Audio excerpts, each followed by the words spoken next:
Let us answer our sample problem. So this problem is the same as the problem used in the parallelogram method. So we have here two forces acting on a particle. Force A is 3 newtons directed north, and force B is 4 newtons directed 30 degrees north of east.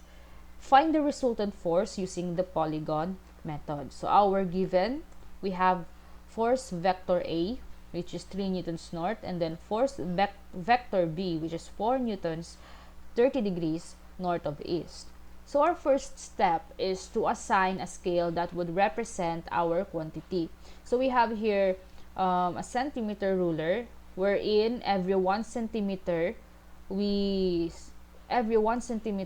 represent 1 newton. So therefore, if I have 6 centimeters, then that would mean that the magnitude of the vector is 6 newtons. If I have 4 centimeters, then the magnitude of the vector would be 4 newtons. So therefore, our scale to use is 1 centimeter is to 1 newton. Second step is to locate our given vectors in our Cartesian plane. So we utilize Cartesian plane to visualize the direction of the vector. So here we have force vector. So we want to visualize the directions of our force vectors using this Cartesian plane. So we have here north, east, south, and west. So vector A is 3 newtons north. So wala tayong associated na angle.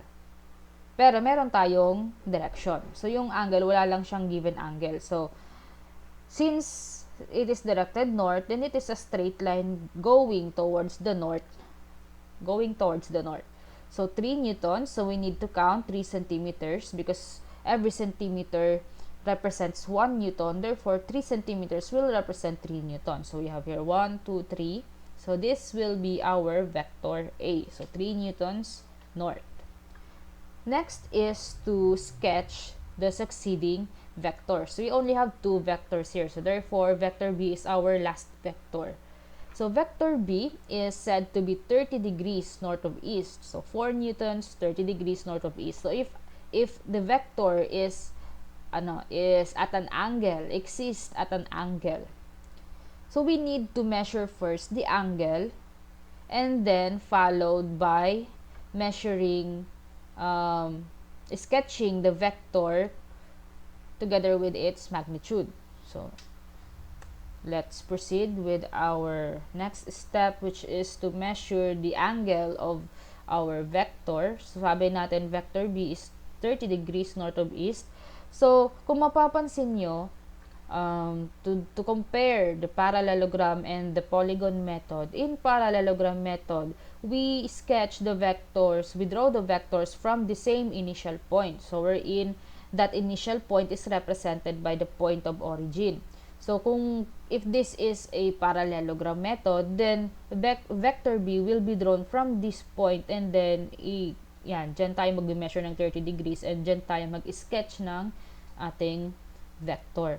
However, since this is polygon method, so polygon method utilizes the head-to-tail method or the tip-to-tail method, wherein the succeeding vectors will be drawn from the tip or from the head of the previous vector. So, galing tayo dito sa vector A, our first vector, then dyan tayo, yan ang magiging, yung tip niyan will be our reference to measure 30 degrees angle. So, we have here our protractor, and we already marked the 30 degree angle.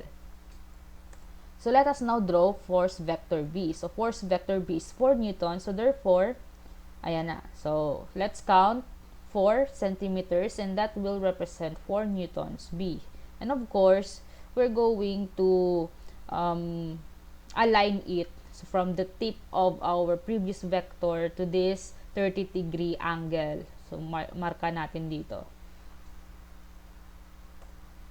Ayan. So, this will be our vector B, which is 4 newtons north of east. So, 30 degrees north of east.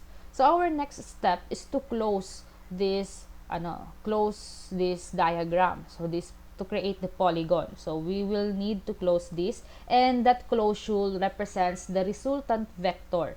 So, the resultant vector is drawn from the initial point directed towards the last drawn vectors. Yung huli natin na drawing na vector. So, from this point, papunta doon. So, therefore, yung tail ng ating resultant vector ay andito, and then yung head niya is andito, directed sa last vector natin. And while you're sketching, you can already measure it. Kasi gumagamit lang naman kayo ng ruler, then you can already measure the magnitude of your resultant vector. So in this case, we have a measure of 6 centimeters. Therefore, your resultant vector has a magnitude of 6 newtons. So, ano na ngayon yung direction ng ating resultant vector? So, to find or to determine the direction, we need to measure the angle of this vector with respect to the east line. So, let us now use again our protractor and measure the angle of resultant vector with respect to our east line. So, let's zoom this in. So, kung makita nyo, it aligns the resultant vector aligns with 55 degree angle. So, therefore, our resultant vector is 6 newtons, 55 degrees north of east. So, ito na ngayon yung ating diagram. So, we have here force vector A, and then force vector B, and then yung resultant vector niya, when we add the force vector A and force vector B, so sabi kasi natin, di ba, vector addition is vector 1 plus vector 2, and if we have more than 2 vectors, then vector 1 plus vector 2 plus vector 3 and so on will be equal to the resultant vector. So here, A plus B is equal to R, which is the resultant.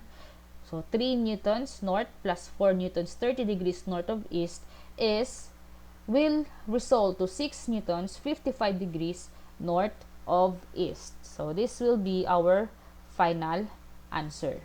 So in our next examples, we will see how to perform vector addition with multiple vectors, more than 2 vectors.